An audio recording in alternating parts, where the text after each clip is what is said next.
Hey hello, balik lagi di channel Spoiler Moon dan kita lanjutkan lagi rekap part 4 dari komik The Ultimate of All Ages. Kemarin setelah mengalahkan Lan Xuan, Yun Xiao pergi ke tempat latihan ruang gravitasi 10 kali untuk mulai berkultivasi. Selama 5 hari berlatih, kini Yun Xiao akhirnya berhasil menstabilkan kekuatannya. Nah, kultivasinya sekarang adalah Martial Warrior bintang 2 puncak. Namun selain itu, kekuatan jiwanya sudah di peringkat 1 alkemis. Ini adalah terobosan besar. Artinya Yun Xiao sudah bisa menyempurnakan pil ataupun senjata Xuan untuk dirinya sendiri. Lalu setelah menyelesaikan latihannya, Yun Xiao pun memutuskan untuk kembali ke halaman miliknya. Nah, kita sambung lagi cerita. Di part 4, rekap chapter 25 sampai dengan 37. Saat ini Yun Xiao hendak masuk ke dalam rumah yang ia miliki, tapi dia terhenti. Dia merasakan ada sesuatu yang rumit yang sedang menunggunya di balik pintu. Yun Xiao memutuskan untuk pergi lagi. Tapi, jangan pikir kau dapat pergi sekarang. Kembali kemari. Sebuah suara menghentikannya. Lalu kemudian suara itu kembali berkata, Yun Xiao, kau sungguh berani mengabaikan perkataanku. Rupanya suara itu adalah suara milik Luo Yunsang. Yunsang saat ini sangat marah karena seharusnya Yun Xiao itu menemuinya setelah 3 hari dari pertarungan antara Yun Xiao dengan Lan Xuan. Tapi ini sudah hari kelima dan Yun Xiao belum menemuinya. Terlebih, saat Yunsang merasakan kekuatan Yun Xiao yang kini sudah meningkat lagi dan hampir menerobos ke bintang 3, Yunsang mulai memarahinya karena dia pikir Yun Xiao tidak tahu batasan dalam penggunaan pil penguat. Setelah memarahi Yun Xiao, Yunsang menghela nafas sejenak lalu dia berkata, "Sudah, sekarang ikut aku." Yunsang kemudian menggandeng Yun Xiao dan menariknya pergi dari kediamannya. Sepanjang jalan Yunsang menceritakan kalau dia itu sudah menemukan seorang guru yang baik untuk Yun Xiao. Meskipun Yun Xiao menolak dengan berbagai alasan, tapi Yunsang tetap membawanya. Sampai akhirnya mereka pun tiba di asosiasi alkemis. Setibanya di sana, terlihat ada kerumunan orang yang sedang mendengarkan penjelasan dari seorang alkemis. Ini adalah seminar yang biasa dilakukan di sana. Dan rupanya, orang itu adalah Jiarong. Yunsang segera menerobos dan melewati para junior muda yang ada di sana. Lalu kemudian Yunsang menyela, "Master Jia, aku datang membawa tuan muda dari keluarga Li yang tempo hari ku ceritakan." Jiarong menghela nafas dan berkata, "Rupanya itu adalah Nona Yunsang. Kalau begitu, bawa saja anak itu ke aula depan untuk menguji kekuatan jiwanya terlebih dahulu." Jiarong bahkan tidak berbalik untuk melihat Yunsang dan Yun Xiao. Lalu sebelum Yunsang membawa Yun Xiao pergi, resepsionis Lu Yao datang dan mengenali Yun Xiao. Dia sungguh berterima kasih untuk saran yang diberikan Yun Xiao pada adiknya. Lu Yao sungguh ingin berterima kasih. Lalu Yun Xiao malah menggodanya. Mendengar apa yang dikatakan oleh Yun Xiao, Yunsang pun memukul kepalanya karena marah. Tapi karena keributan ini, para apprentice marah dan berteriak, "Hei kalian berdua, jika kalian mau bertengkar, maka nyahlah dari sini." Memang pada dasarnya seminar seperti ini itu adalah momen yang berharga untuk para pemula yang mana ingin mengembangkan jalan alkemis. Jadi wajar jika mereka kemudian marah di saat terjadi keributan. Lalu karena keributan ini juga, akhirnya Jiarong menoleh dan melihat ke arah sumber suara itu. Melihat itu, mata Jiarong langsung terbuka lebar. Dia kemudian langsung berlari sekuat tenaga ke arah Yun Xiao. Sikapnya berubah drastis. Dari Jiarong yang penuh dengan wibawa, kini menjadi seorang badut yang langsung memuji Yun Xiao.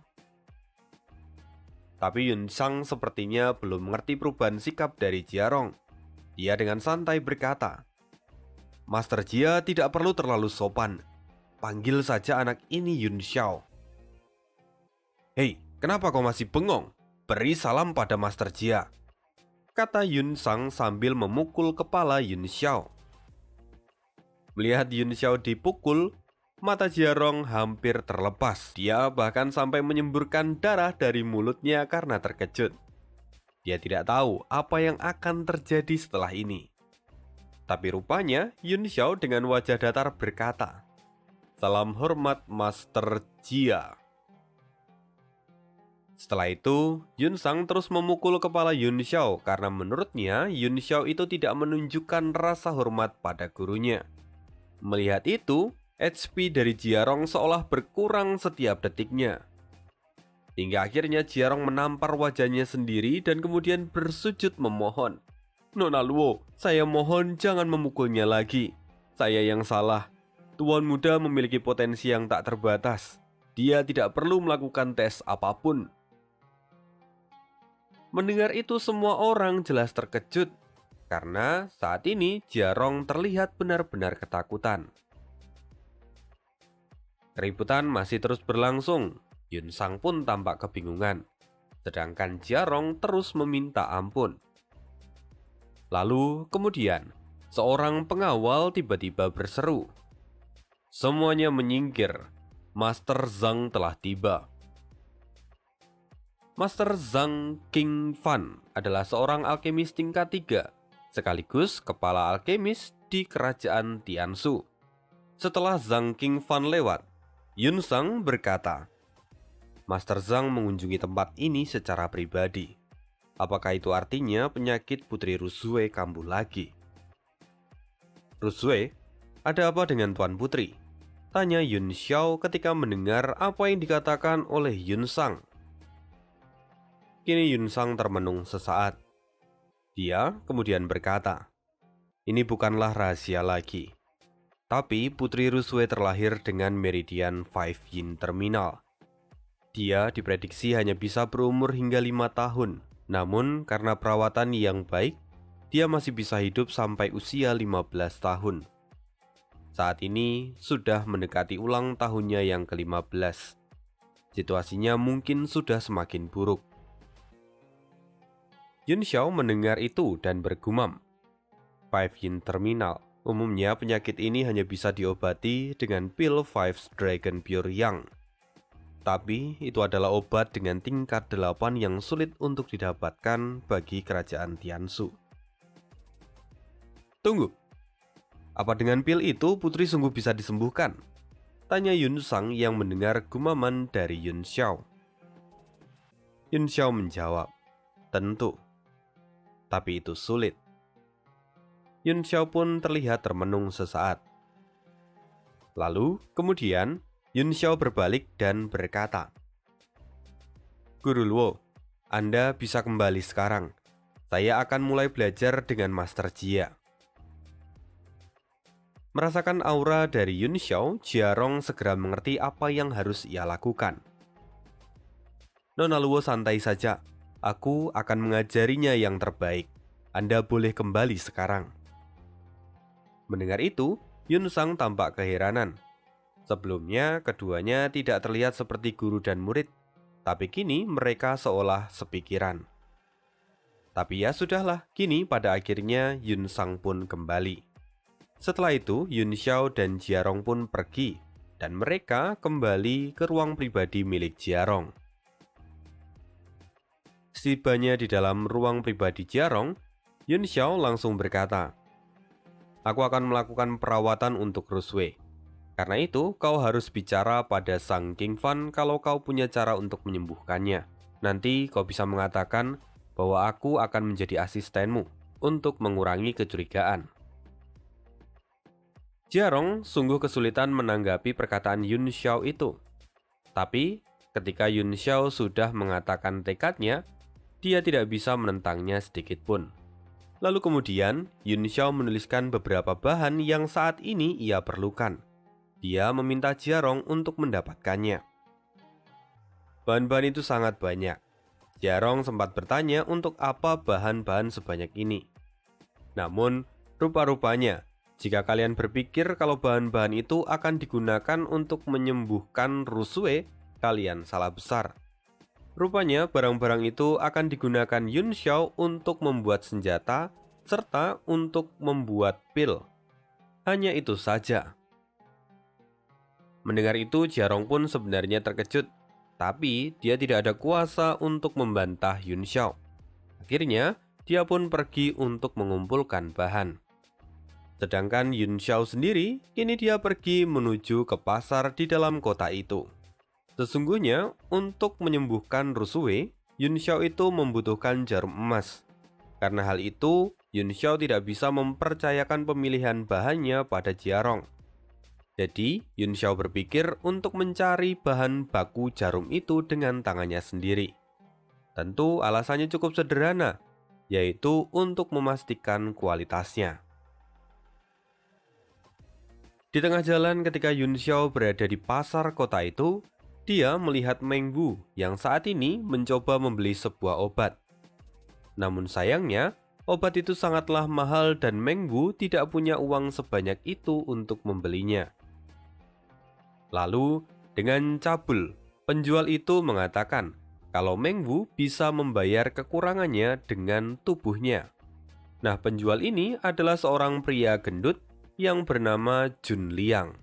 Mendengar apa yang dikatakan oleh Jun Liang, Meng Wu pun tersinggung dan memutuskan untuk pergi. Tapi, Jun Liang menghentikannya dan mengatakan tentang kesehatan adiknya. Mendengar itu, Meng Wu hanya bisa berhenti seolah pasrah. Lalu, Jun Liang yang cabul itu ingin menyentuh Meng Wu. Tapi tiba-tiba tangannya ditampar hingga merah. Jun Liang menjadi marah. Tapi kini Yun Xiao sudah ada di depannya. "Berani sekali kau menyentuh wanitaku," kata Yun Xiao. "Wanitamu? Kau pikir aku akan percaya? Apa kau tidak tahu siapa aku? Kau berani sekali melukaiku. Sekarang kau dalam masalah besar," teriak Jun Liang. Jun Liang ini sebenarnya adalah murid dari Jiarong, dan dia juga punya kenalan dari penjaga kota. Dia menggunakan kedua karakter ini untuk mengancam Yun Xiao. Sayangnya, bagi Yun Xiao, dua karakter itu bukanlah masalah besar. Yun Xiao kini malah mengancam balik Jun Liang. Merasakan ketakutan, Jun Liang pada akhirnya lari, dan kebetulan di sana ada penjaga kota yang sedang berpatroli.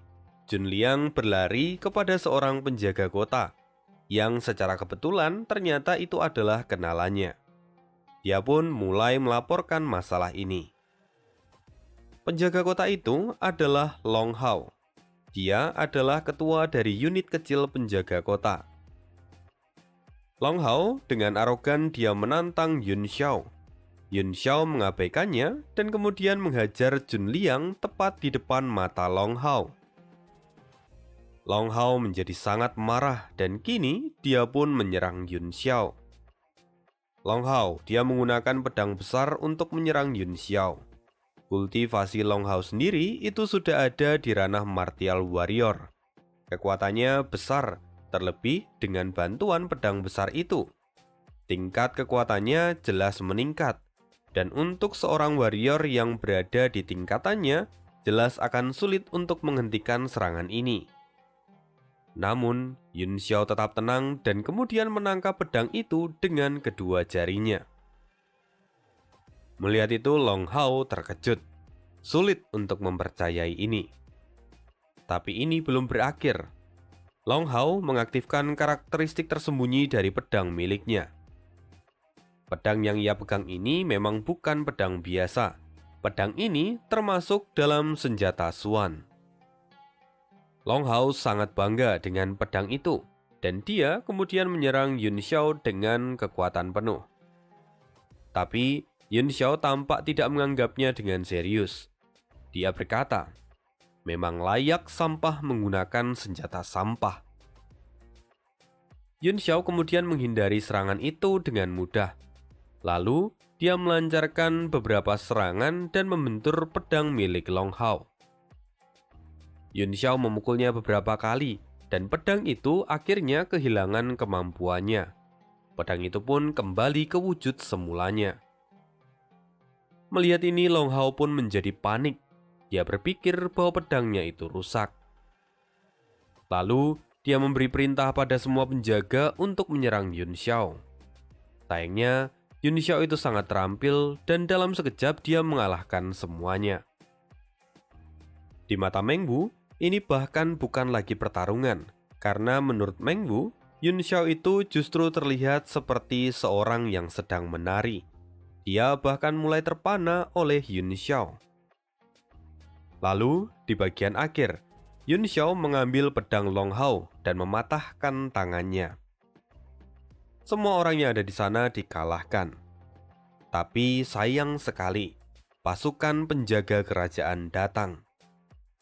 Tingkat pasukan penjaga kerajaan dan pasukan penjaga kota jelaslah berbeda, baik secara status maupun kekuatan. Kebetulan pasukan penjaga kerajaan yang datang itu adalah Hui Ming dan Hui Guang. Keduanya adalah saudara kembar sekaligus kenalan dari Long Hao. Hui Guang memberi perintah pada Yun Xiao agar menurunkan pedangnya dan menyerah. Tapi Yun Xiao tidak peduli sama sekali. Dia tahu bahwa dua orang ini tidak akan mendengarkannya meskipun dia memberikan penjelasan. Melihat sikap dari Yun Xiao, Hui Guang marah dan langsung menyerangnya. Yun Xiao kini kembali melepaskan segel yang tadi ia tanam pada pedang Long Hao. Dia kemudian melawan Hui Guang. Pertarungan pun dimulai. Hui Guang kini menarik pedangnya, lalu keduanya pun berbenturan. Kekuatan mereka terlihat imbang, namun Yun Xiao rupanya lebih cepat. Karena setelah benturan itu terjadi, Yun Xiao langsung menyerang lagi. Hal ini jelas membuat Hui Guang kewalahan. Tapi, Hui Guang akhirnya melepaskan pembatas dari pedangnya. Dia kemudian menerima serangan dari Yun Xiao. Kedua pedang kembali beradu, dan keduanya terpental ke belakang. Yun Xiao kembali maju, sedangkan Hui Guang masih merasa terkejut karena pedangnya kembali seperti pedang biasa. Dia tidak akan bisa menahan serangan ini. Yun Xiao kini sudah mengangkat pedangnya tinggi-tinggi. Lalu, di saat yang genting ini, Hui Ming tidak bisa tinggal diam dan dia langsung menyerang Yun Xiao dari belakang.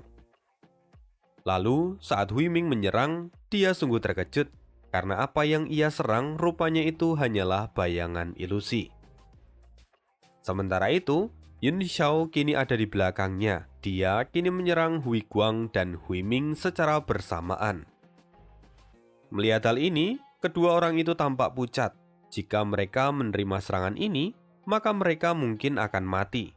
Tapi, karena mereka adalah saudara yang sudah lama bersama, karena itu ada banyak opsi untuk bisa menang. Mereka langsung menggabungkan serangan mereka dan kemudian menyerang Yun Xiao. Sial, aku tidak tahu kalau mereka punya serangan kombinasi, gumam Yun Xiao. Andai saja Yun Xiao tahu kalau mereka ini memiliki serangan kombinasi, tidak mungkin dia menyerang secara membabi buta seperti ini. Seharusnya Yun Xiao masih punya banyak kesempatan untuk bisa menang dalam pertarungan ini. Tapi sayang sekali, hal yang sudah terjadi tidak bisa dirubah. Yun Xiao kini tidak bisa menghindar dari serangan gabungan itu. Dan pada akhirnya, serangan yang ia lepaskan pun dipatahkan dan kemudian serangan gabungan itu mengenai tubuhnya. Yun Xiao pada akhirnya terkapar di tanah. Dia dikalahkan. Meng Wu yang melihat Yun Xiao terkapar, dia tahu bahwa ini berbahaya. Karena itu dia harus segera lari. Setelah itu, Hui Guang kemudian berjalan dan mengambil pedang milik Long Hao. Dia kemudian juga menyerahkan Yun Xiao kepada Long Hao. Long Hao sendiri kini mendapatkan banyak kerugian. Karena itu, dia bersumpah untuk membalas dendam pada Yun Xiao. Sementara itu, Meng Bu terus berlari dan mencari bantuan. Tanpa ia sadari, Meng Bu kini sudah sampai di depan kediaman keluarga Li, keluarga dari Li Yunxiao. Lalu kemudian Meng Bu pun menyampaikan apa yang terjadi pada penjaga yang ada di depan gerbang. Sayangnya, saat penjaga itu masuk dan berniat melaporkannya pada patriark keluarga Li, rupanya Li Yi, pelayan dari keluarga Li, menghentikannya. Dia mengatakan bahwa dia yang akan mengurus masalah ini. Karena itulah kemudian penjaga kembali dan memberitahukannya pada Meng Bu. Sementara itu di sisi lain, kini Yun Xiao terkapar dengan penuh luka dan kakinya pun kini dirantai. Dia juga sadar bahwa saat ini meridiannya sudah hancur. Dia bahkan tidak lagi bisa menggerakkan kakinya. Selain dirinya, di sini ada juga banyak orang yang terlihat terpuruk. Mereka adalah para tawanan dari keluarga Long. Dan memang benar bahwa saat ini Yun Xiao berada di dalam penjara dari keluarga Long. Siapapun yang berani menyinggung keluarga Long akan selalu berakhir di tempat ini. Menurut orang tua yang ada di samping Yun Xiao, siapapun yang sudah masuk ke dalam tempat ini tidak akan pernah bisa keluar sampai ajal menjemput mereka. Dia sudah ada di sana selama puluhan tahun. Dia sudah melihat banyak orang yang mendahuluinya menderita sampai ajal menjemput mereka. Sungguh tidak ada harapan sama sekali di tempat itu. Tapi Yun Xiao tidak terlalu peduli. Dia kini berusaha bangun dan mulai berlatih. Bentuk kedua dari tiran body tempering, elegan lady style. Kali ini, perlahan Yun Xiao memulihkan meridiannya yang sudah hancur. Dia terus fokus dan merasakan bahwa teknik ini adalah teknik terbaik untuk memulihkan meridiannya. Sementara itu, di dalam asosiasi alkemis, Jia Rong tampak berkeringat dingin di hadapan orang-orang penting. Akhirnya, berita tentang menghilangnya Yun Xiao tersebar. Jia Rong sebelumnya sangat gusar karena Yun Xiao tak kunjung kembali. Tapi untuk sekarang, keberadaan Yun Xiao bukanlah prioritas dari mereka semua. Saat ini keselamatan Rusue lah yang utama. Karena itu, mereka mulai mendesak Jia Rong untuk melakukan penyembuhan. Jia Rong jelas tidak mampu melakukannya. Dia kini ketakutan. Lalu pada akhirnya, Jia Rong pun berlutut dan memohon ampun. Dia mulai mengatakan apa yang sebenarnya. Bahwa sebelumnya apa yang ia katakan tentang teknik jarum layang itu hanya bisa dilakukan oleh Yun Xiao. Zhang Qingfan benar-benar marah pada Jia Rong. Ini adalah hal yang wajar. Keselamatan seorang putri kerajaan itu adalah sesuatu yang serius dan bukan mainan. Jadi, bagaimana mungkin seseorang punya ide untuk menyerahkannya pada seorang anak tanpa alasan yang jelas? Ini bukanlah permainan. Ini nyawa dari kerajaan Tianshu. Saking marahnya Zhang Qingfan, dia sampai memberi perintah untuk mengurung Jia Rong dan akan mengeksekusinya setelah kematian dari Rusue. Jia Rong masih memohon, tapi dia mendapatkan tendangan hingga akhirnya dia terkapar di lantai. Melihat hal ini, Yun Sang memberanikan diri untuk menghentikan Zhang Qingfan. Yun Sang juga mulai menjelaskan berbagai hal, termasuk bagaimana cara dia menyempurnakan senjata Xuan yang ia buat sebelumnya, atau bahkan tentang Yun Xiao yang mengalahkan Lan Xuan dengan satu gerakan. Dan di akhir, Yun Sang juga mengungkapkan tentang floating life seal yang digunakan Yun Xiao untuk mengalahkan Lan Xuan. Bagi alkemis tingkat tinggi, mereka tidak mungkin tidak tahu tentang teknik ini, karena ini adalah teknik kebanggaan dari Gu Feiyang. Menyadari itu, bahkan Zhang Qingfan tidak bisa memandang Yun Xiao sebelah mata. Karena dia tahu bahwa Yun Xiao pasti ada hubungannya dengan Gu Feiyang, atau dia mungkin juga adalah murid dari Yang Di. Ini adalah spekulasi mereka. Sekarang, terlepas dari apakah Yun Xiao itu bisa menyelamatkan Rusue atau tidak, mereka harus mencari Yun Xiao. Karena jika spekulasi mereka benar tentang identitas dari Yun Xiao, maka ini akan menjadi masalah yang serius. Jika sampai murid yang dihilang dan kemudian celaka, entah apa yang akan terjadi pada kerajaan Tianshu. Pada akhirnya, Zhang Qingfan pun memberi perintah untuk mengerahkan pasukan dan mencari keberadaan Yun Xiao. Hari pun berganti malam dan waktu terus berputar. Kini sudah hampir dini hari. Di sebuah bar di dekat akademi, di sana ada Lan Duo dan Yu Hezeng yang sedang minum bersama. Walaupun sebenarnya Yu Hezeng yang tiba-tiba datang saat Lan Duo ada di sana.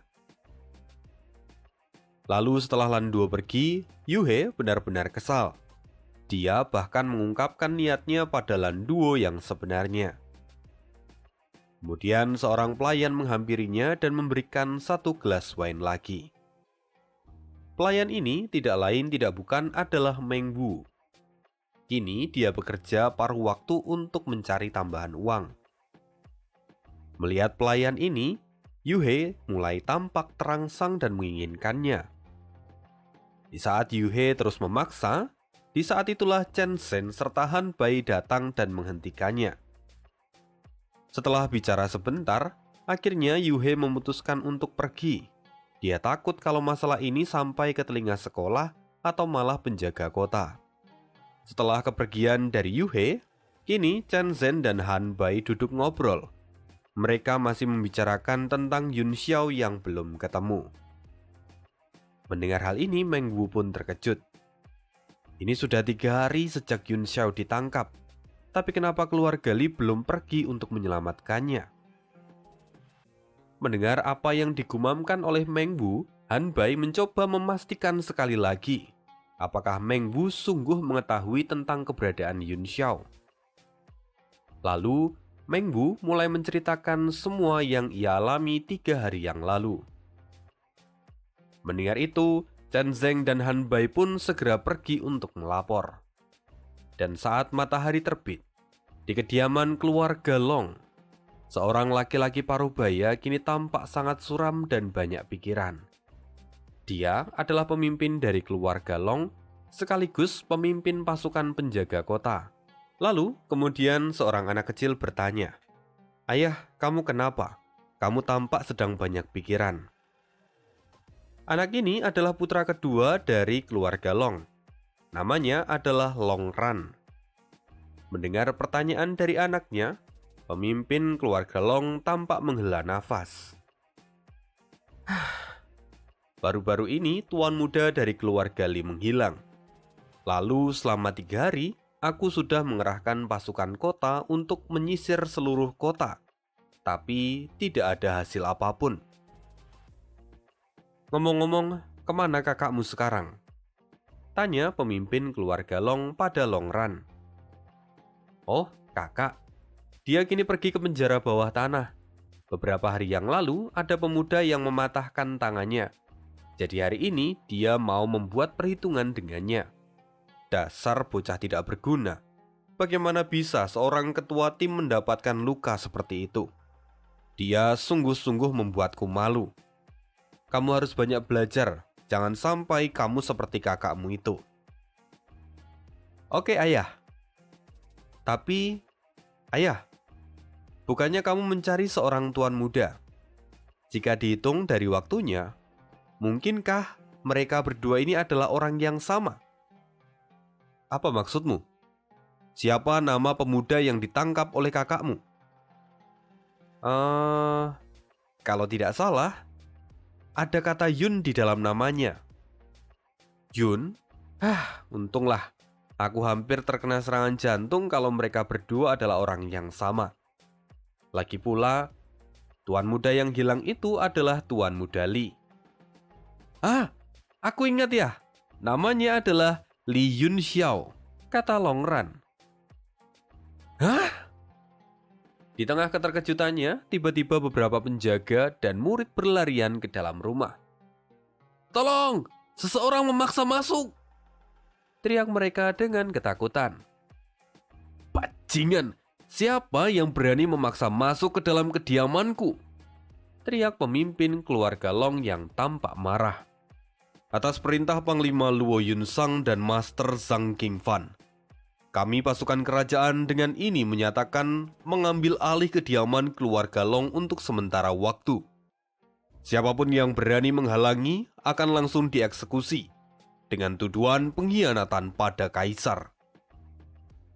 Teriak komandan pasukan kerajaan. Mendengar itu, wajah pemimpin keluarga Long tampak suram. Dia tidak menyangka kalau pasukan penjaga kerajaan akan datang secepat ini. Di hadapan Luo Yunsang dan Zhang Qingfan, pemimpin keluarga Long tidak bisa berbuat apa-apa.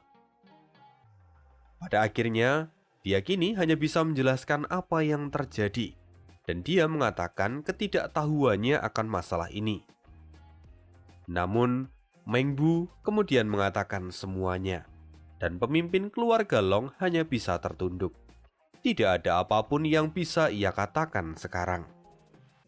Pada akhirnya, pemimpin keluarga Long mengantarkan mereka menuju penjara bawah tanah milik keluarga Long. Sementara itu, di dalam penjara, Yun Xiao kini sudah berhasil menyembuhkan meridiannya yang rusak. Sayangnya, dia masih butuh waktu untuk mengembalikan energi Yuan di dalam tubuhnya. Tapi, Yun Xiao kini membuka matanya, karena dia tahu bahwa sudah ada orang yang ingin menemuinya. Setelah itu, Yun Xiao pun dibawa keluar dari dalam penjara. Dia diikat pada sebuah tiang tanpa perlawanan.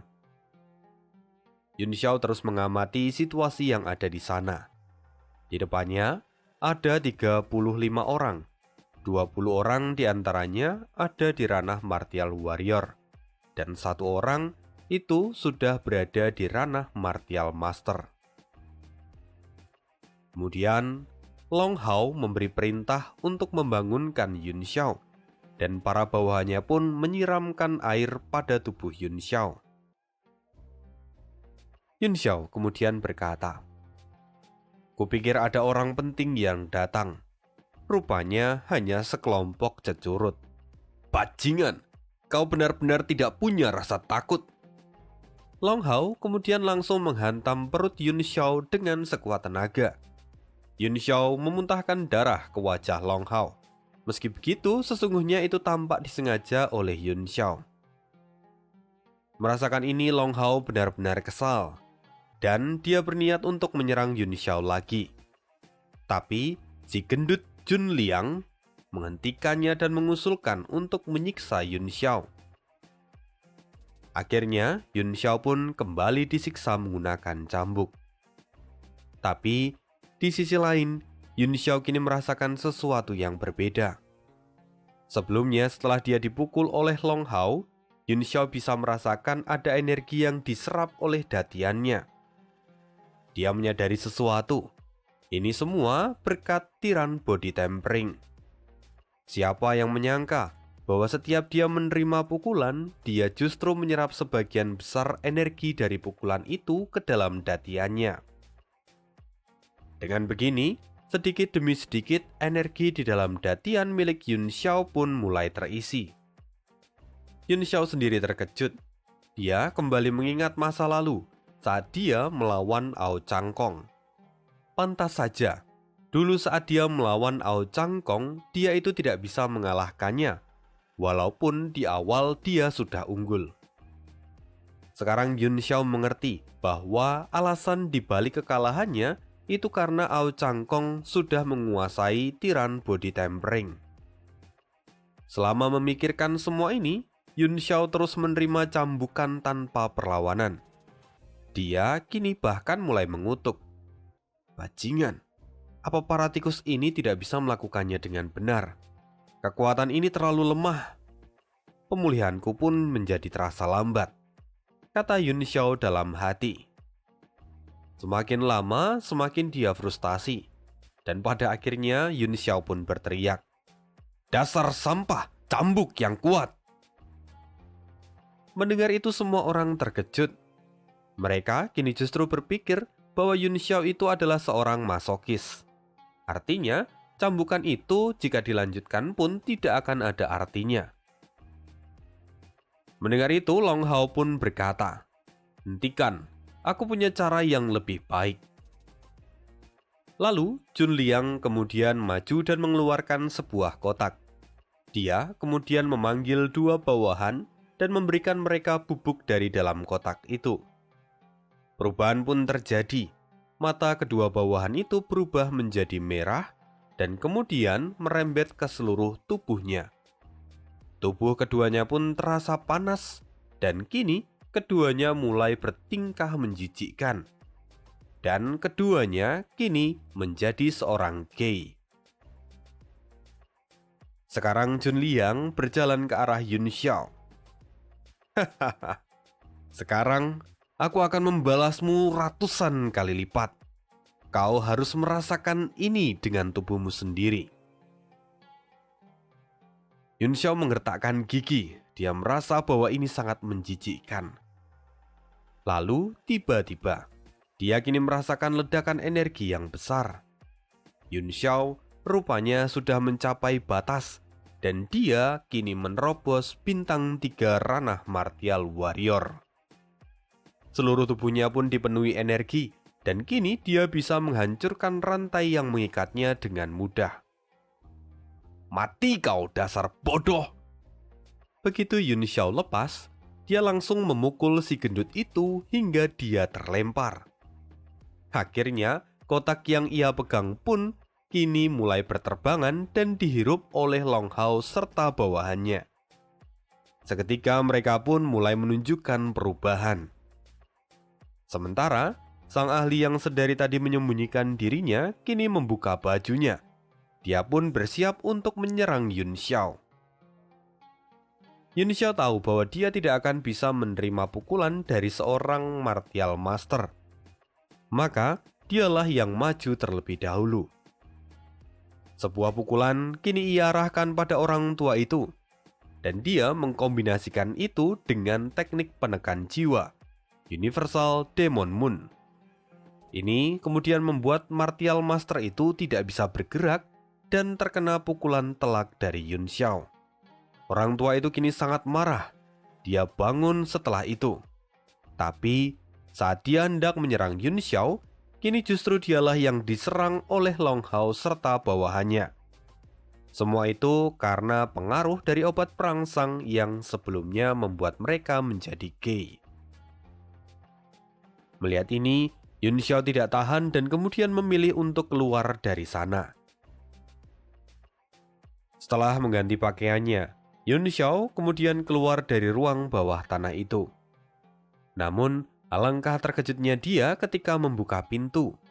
Rupanya pemimpin keluarga Long dan yang lainnya sudah ada di sana. Mereka bertemu di saat yang pas. Kenapa kalian semua ada di sini?" tanya Yun Xiao. "Oh, Tuan Muda Yun, apa kamu sungguh baik-baik saja?" tanya Chen Zhen. "Ya, tentu aku baik-baik saja." Chen Zhen mengerutkan keningnya. "Tunggu, keributan apa itu? Aku akan pergi memeriksanya." "Hei, jangan," kata Yun Xiao. Tapi Chen Zhen tidak mendengarkannya dan langsung pergi ke bawah tanah. Lalu beberapa saat kemudian, dia pun keluar dan muntah karena rasa jijik. Yang lain pun terkejut, lalu mereka semua ikut pergi. Sayangnya adegan ini terlalu ekstrim sampai adegan ini pun disunting. Setelah itu, Yun Xiao menjelaskan semuanya. Dan tentu itu membuat keluarga Long kesusahan. Pada akhirnya, masalah ini diserahkan pada pihak kerajaan untuk diselesaikan kemudian. Lalu sekarang, Zhang Qingfan officially bertemu dengan Yun Xiao. Pada pertemuan ini, Yun Xiao rupanya cukup memberikan kesan pada Zhang Qingfan. Jadi karena itu, Zhang Qingfan sampai membuat sebuah taruhan dengan Yun Xiao. Taruhan ini yang mempertaruhkan masa depan Yun Xiao. Zhang Qingfan berkata, "Kalau begitu aku akan memberimu kesempatan. Jika kau berhasil menyembuhkan putri, maka aku akan menjaminmu dan memberimu perlindungan seumur hidup. Kelak, apapun yang kau lakukan, kekaisaran tidak akan bisa menghukummu dengan mudah. Tapi, jika kau gagal, jangan harap ada yang bisa menyelamatkanmu dariku. Bahkan, kakekmu Li Junyang tidak akan bisa melakukan apapun, kata Zhang Qingfan yang tampak mengintimidasi. Sayangnya Yun Xiao tidak takut sedikit pun. Dia bahkan membalas kata-kata itu dengan tegas. Hidupku hanya ada di dalam kendaliku sendiri. Aku tidak butuh orang lain untuk ikut campur. Mendengar itu, Zhang Qingfan terkejut. Tampak kemarahannya pun mulai terpancing. Tapi, sebelum perdebatan terjadi, Jiarong menyela dan mengatakan bahwa sebaiknya sekarang mereka pergi. Karena Rusue mungkin tidak akan bisa bertahan lebih lama. Pada akhirnya semua orang pun setuju. Tapi sebelum mereka pergi, Yun Xiao mengatakan bahwa dia membutuhkan bantuan dari Meng Wu dan Luo Yunsang sebagai asistennya. Bahkan jika Meng Wu menolak, Yun Xiao tetap menginginkannya. Jadi mereka pun pada akhirnya pergi bersama-sama. Setelah beberapa saat, akhirnya mereka pun tiba di Asosiasi Alkemis. Mereka kini menuju ke ruang tingkat 4, ruang khusus untuk menangani penyakit Rusue. Ruang ini adalah ruang es abadi. Kini mereka semua berkumpul di sekitar Rusue yang tampak tidur dengan wajah tertekan. Zhong Lisan kemudian memberikan penjelasan bahwa ruangan ini dan juga kasur yang digunakan oleh Rusue itu sifatnya menghambat penyebaran penyakitnya. Tapi seiring berjalannya waktu, semua ini tidak akan ada gunanya. Yun Xiao pun mulai melakukan analisis pada tubuh Rusue. Saat ini, tubuhnya memang lemah, tapi dia belum dalam kondisi ekstrim. Artinya, dia bahkan tidak perlu menggunakan semua jarum emas untuk mengobati Rusue. Ya, meskipun kalau dia tahu lebih awal, Yun Xiao seharusnya bisa menyembuhkan Rusue dengan lebih cepat. Di tengah Yun Xiao yang sedang berpikir, Zhang Qingfan pun bertanya, "Li Yun Xiao, jujurlah padaku, berapa tingkat kesuksesanmu? 20%? 30%? Karena jika kemungkinan itu terlalu kecil, aku harus langsung menghubungi Yang Mulia." Jika Tuan Putri ini adalah seorang laki-laki, aku bisa menjamin 100% berhasil. Tapi karena dia adalah seorang perempuan, aku tidak bisa melakukan perawatan langsung. Setidaknya, aku akan melakukan perawatan pada jarak 15 meter dengan tirai penutup. Lalu, ditambah juga dengan kekuatan jiwaku yang belum pulih sepenuhnya gara-gara ulah keluarga Long, maka sekarang kemungkinan aku berhasil hanya sekitar 90%. 90%? Apa kau pikir teknik akupuntur jarum layang itu seperti mainan bayi? Belum lagi, apa kau ingin menggunakan perawatan tanpa melihat pasienmu? Apa kau sudah gila? Teriak Zhang Qingfan. Yun Sang pun memukul kepala Yun Xiao dari belakang. Apa kau pikir dirimu itu Tuan Yang Di? Sampai-sampai kau berani mengklaim keberhasilanmu 100% dengan akupuntur jarum layang? Seriuslah sedikit. Mendengar keluhan dari banyak orang, Yun Xiao menghela nafas lagi. Aku serius. Terlebih ini adalah nyawa Rusue. Jadi tidak mungkin aku mengada-ada. Oke, sudah. Siapkan tirainya dan Meng Wu, bantu aku menjaga Rusue agar tetap duduk di posisinya. Bajingan, apa kau sungguh ingin memasang tirai ini? Jangan mengada-ada, lakukan saja langsung. Tubuh Tuan Putri terlalu berharga dan kau tidak boleh salah sedikit pun, kata Zhang Qingfan yang kemudian merebut tirai yang dipegang oleh Yun Sang. Sudah kukatakan aku membutuhkan ini. Dan asal kau tahu, tubuh Tuan Putri itu memang sangat berharga. Karena itu aku membutuhkan ini. Aku tidak bisa melihat tubuh Tuan Putri telanjang bulat di depan mataku, cok. Apa katamu? Zhang Qingfan bersungut-sungut.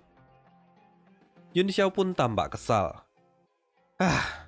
Dasar orang tua bodoh. Baiklah, aku akan membuka pikiranmu.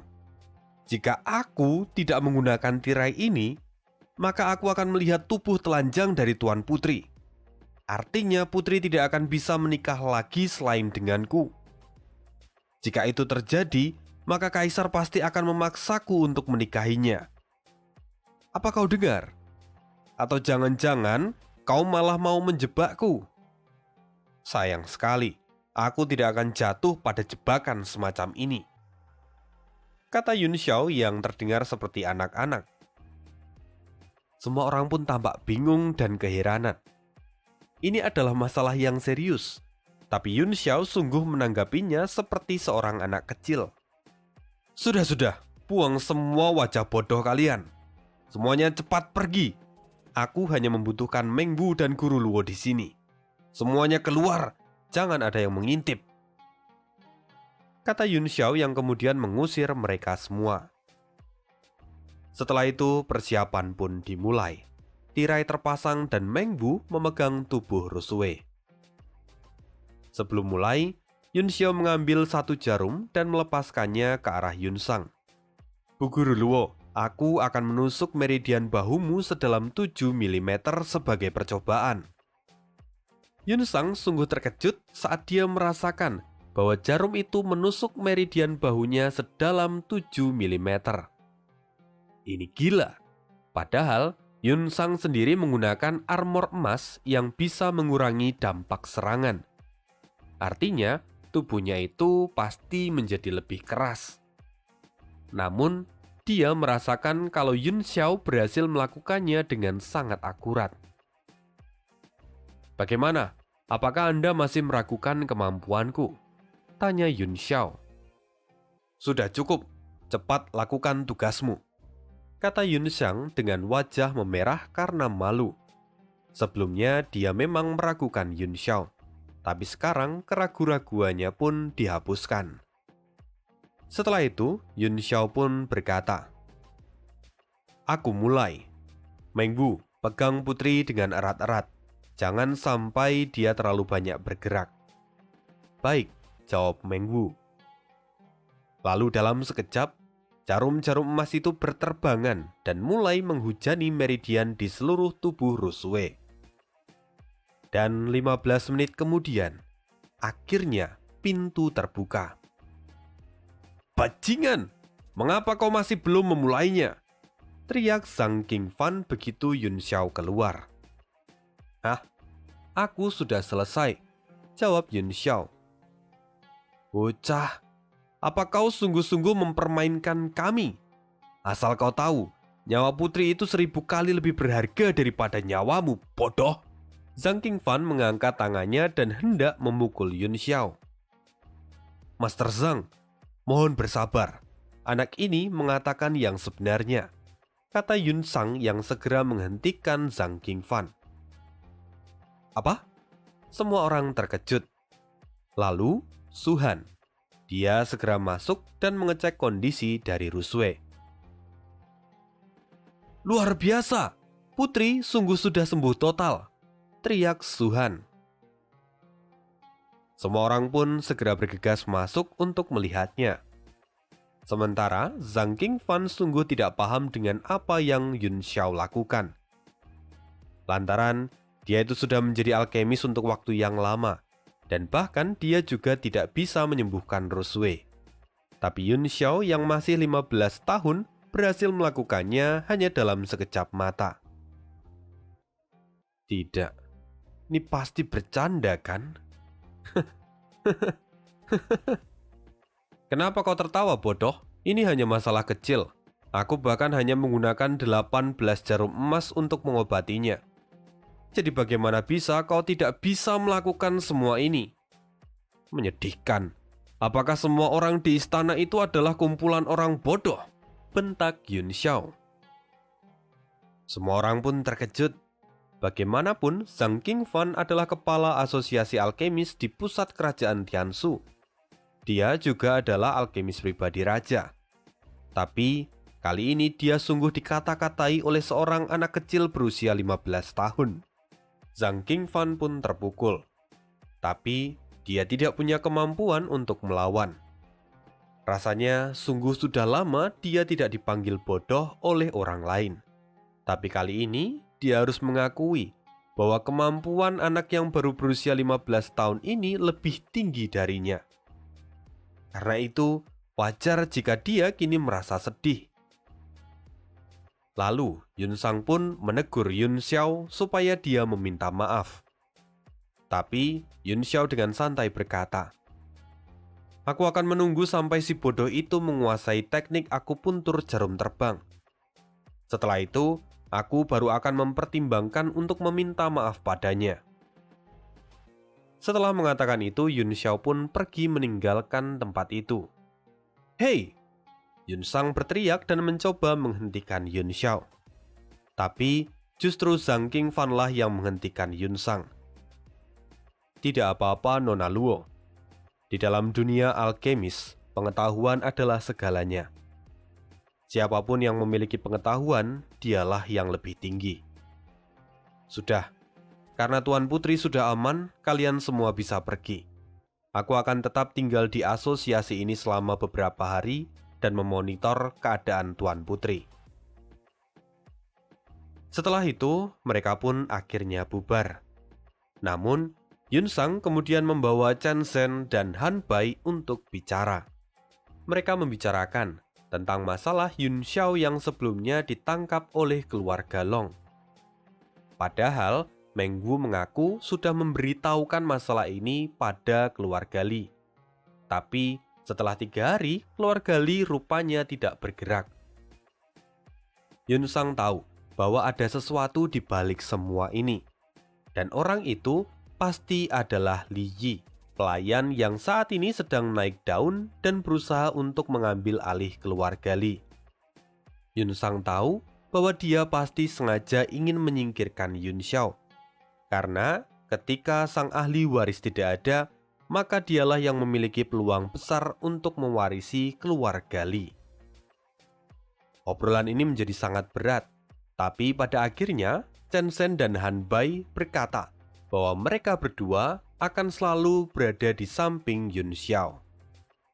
Lalu saat Chen Zhen dan Han Bai bertanya pada Yun Sang tentang apa yang akan dia lakukan di masa depan, Yun Sang berkata bahwa dia akan mengikuti perintah dari kaisar. Namun di sisi lain, dia juga adalah guru dari Yun Xiao, maka tentu dia tidak akan bisa mengabaikan Yun Xiao begitu saja. Itulah isi dari pertemuan dari Chen Zhen, Han Bai, dan Yun Sang kali itu. Sementara itu, Yun Xiao bersin-bersin di tengah jalan karena dia baru saja dibicarakan. Nah, ini kayak mitos yang ada di Cina sana. Kayaknya di Indonesia juga ada deh. "Tuan Muda Yun," terdengar suara Meng Wu dari kejauhan. "Oh, Meng Wu, kebetulan aku juga mencarimu." "Tuan Muda Yun, bisakah kamu juga memeriksa adikku?" tanya Meng Wu dengan agak ragu-ragu. "Oh, sepertinya ini menarik. Maka aku akan melihatnya. Anggap saja ini sebagai kompensasi atas kontribusimu telah menyelamatkan Tuan Putri. Ayo pergi." Pada akhirnya mereka berdua pun pergi ke pinggiran kota. Setelah 4 jam berjalan, akhirnya mereka sampai ke rumah Meng Wu yang tempatnya ada di kaki bukit. "Pantas saja kau bisa membuka cakramu di usia muda. Rupanya rumahmu sejauh ini," kata Yun Xiao. "Hehehe, ya, situasinya tidak begini dulu." Meng Wu mulai menceritakan kejadian 3 tahun lalu, saat mereka masih tinggal di kota. Ketika itu, ayahnya adalah salah satu anggota pasukan kerajaan. Namun sayang, malang 3 tahun lalu ayahnya meninggal di medan pertempuran. Jadi, pada akhirnya mereka harus pindah ke tempat ini. Setelah mendengar cerita dari Meng Wu, Yun Xiao kemudian mengajaknya untuk memeriksa keadaan adiknya. Meng Wu kemudian menunjukkan adiknya, Meng Bai, yang saat ini terbaring di kasur. Yun Xiao melihat itu dan sungguh terkejut. Dia langsung menarik selimut yang menyelimuti Meng Bai. Meng Wu mengatakan bahwa Meng Bai sudah seperti ini sejak 4 hingga 5 bulan lalu. Yun Xiao melihat itu dan kemudian mulai memeriksa meridian dari Meng Bai. Setelah pemeriksaan yang menyeluruh, Yun Xiao akhirnya yakin akan apa yang terjadi pada Meng Bai. Tuan Muda Yun, apakah Anda bisa menyembuhkan Meng Bai? Saya hanya punya dia. Tolonglah. Meng Bai menangis di pelukan Yun Xiao. Yun Xiao mengelus kepala Meng Wu dan berkata, "Tenanglah, semua akan baik-baik saja." Jadi, apakah Anda sungguh bisa menyembuhkan Meng Bai? Tidak. Karena ini bukanlah penyakit. Adikmu memiliki salah satu tubuh istimewa, tubuh racun surga dan bumi. Apa? Itu terdengar menakutkan. Lalu bagaimana dengan Meng Bai? Tolong selamatkan dia. Aku siap melakukan apapun jika Anda mau menolongnya. Shh. Jangan menggodaku untuk melakukan kejahatan. Sudah, aku akan meringankan kondisinya sekarang. Setelah itu, Yun Xiao pun mulai menusukkan beberapa jarum emas pada meridian di tubuh Meng Bai. Setelah jarum-jarum emas itu menancap, mereka mulai menyerap semua inti racun di tubuh Meng Bai. Hanya saja, dia tidak menyangka kalau racun dari Meng Bai itu lebih kuat dari yang ia perkirakan. Setelah itu, Yun Xiao kemudian mengambil tindakan. Dia mulai menyerap racun yang ada di tubuh Meng Bai. Lalu warna tubuh Yun Xiao pun mulai berubah dan muncul beberapa tato di tubuhnya. Perlahan racun di tubuh Meng Bai mulai menghilang, dan kini semua berpindah ke tubuh Yun Xiao. Jika hanya berhenti di sini, maka Yun Xiao itu bisa mati keracunan. Karena itu prosesnya memang belum selesai. Yun Xiao mulai memadatkan seluruh racun itu dan merubahnya menjadi sebuah pil. Selama proses ini, Meng Wu melihat Yun Xiao. Dia merasa bersalah karena sebelumnya dia membantu Lan Fei untuk menyingkirkan Yun Xiao. Tapi kini, dia sungguh merasa bahwa Yun Xiao adalah sang penyelamat dari keluarganya. Orang yang sangat baik dan sangat patut untuk dihormati. Kedepannya, Meng Wu bersumpah bahwa dia akan membalas kebaikan dari Yun Xiao. Sedangkan kini Yun Xiao telah berhasil memadatkan pil dari racun di tubuh Meng Bai. Dia pun tampak gembira, lantaran sesuai yang ia duga sebelumnya, bahwa pil yang ia dapatkan ini adalah pil yang penuh dengan energi surgawi. Dengan ini, Yun Xiao bisa melakukan terobosan besar. Setelah itu, Yun Xiao pun mulai berkultivasi di sana. Lalu, setelah matahari berada di puncaknya, kini Meng Bai pun akhirnya terbangun dari tidurnya. Melihat adiknya yang sudah kembali seperti semula, Meng Wu langsung memeluknya dan kemudian dia memperkenalkan Yun Xiao pada Meng Bai. Meng Wu mengatakan bahwa pemuda itu adalah Tuan Muda Yun. Jadi, Meng Bai harus memanggilnya dengan sebutan Tuan Muda Yun. Meng Wu juga mengatakan kalau Yun Xiao adalah orang yang telah menyelamatkan Meng Bai. Dan mendengar itu, Meng Bai pun dengan hormat mengucapkan terima kasih. Mendengar itu, Yun Xiao menghentikan kultivasinya. Lalu, dia kini justru tampak marah dan berkata, "Hei, kenapa tingkat racun di dalam tubuhmu sangat rendah? Jika hanya ini yang kau miliki, itu bahkan tidak cukup untukku. Kau harus berlatih lebih keras dan memproduksi lebih banyak racun lain kali." Hah? Kak, Tuan Muda Yun sangat pandai bercanda. Kata Meng Bai sambil tertawa. Yun Xiao kini tampak marah. Aku tidak pernah bercanda. Kau seharusnya bersyukur. Bertemu denganku itu adalah keberuntunganmu. Sekarang bersujudlah 3 kali dan aku akan mengangkatmu menjadi muridku. Murid? Tuan muda Yun, memangnya berapa umurmu? Sampai-sampai kau ingin menjadikanku sebagai murid. Setidaknya orang yang menjadi guruku adalah bersujud sekarang. Meng Wu tiba-tiba menekan kepala dari Meng Bai hingga hampir membentur lantai. Meng Bai sendiri terkejut dan protes kepada kakaknya. Tapi ini membuat Meng Wu merasa sedih, karena adiknya rupanya sudah berani melawan. Setelah semua yang ia lakukan, rupanya sang adik tidak lagi menghormatinya.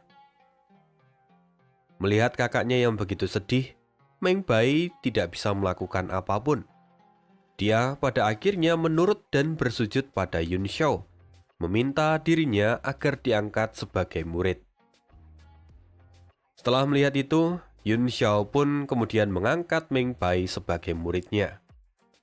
Hal pertama yang dilakukan oleh Yun Xiao adalah mengajarkan teknik tiran body tempering. Lalu setelah itu, Meng Bai pun mulai berlatih.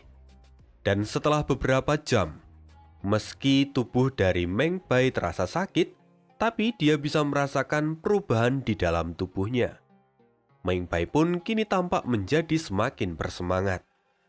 Lalu saat ini memang sudah senja dan Yun Xiao ingin mengakhiri pelajaran hari ini. Tapi sebelum dia kembali, dia merasakan sesuatu dari sudut ruangan di rumah itu. Tunggu, apakah itu tumpukan batu biji mentah? Mendengar pertanyaan dari gurunya, Meng Bai pun menjawab, "Oh, itu dulu saya sering mengikuti Paman Si ke tambang untuk mendapatkan beberapa batu yang bisa dijual.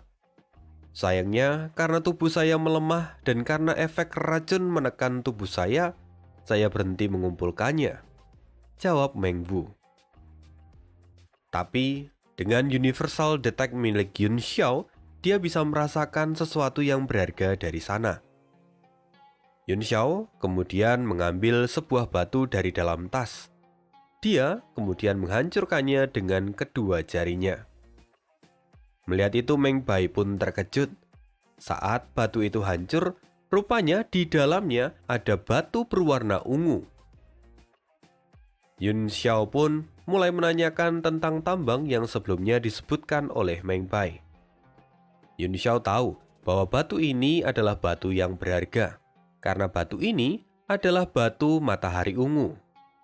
Batu matahari ungu itu adalah sumber daya yang digunakan untuk membangun ruang latihan gravitasi. Jika ini di tangan Yun Xiao, maka benda ini akan sangat bermanfaat. Dengan batu ini, maka Yun Xiao tidak perlu lagi pergi ke ruang latihan gravitasi 10 kali. Karena dia hanya perlu membuat alat untuk meningkatkan gravitasi dengan batu ini. Dan karena dia mendapatkan batu itu, ini adalah sebuah keuntungan besar bagi Yun Xiao. Dan dia sudah punya rencana untuk menggunakan batu itu. Karena itu, sekarang Yun Xiao pun berpamitan.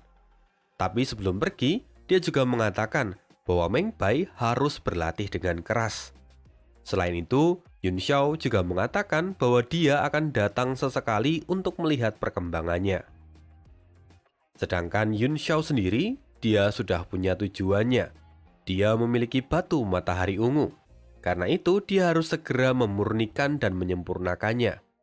Maka, tujuan dari Yun Xiao adalah pergi ke asosiasi alkemis. Dan itulah rekap part 4. Semoga kalian suka dan kita jumpa lagi di rekap part 5 di video berikutnya. Terima kasih. Kalau ada yang mau nyawer, boleh nanti via traktir, linknya ada di kolom deskripsi. See you again di next video, dan bye!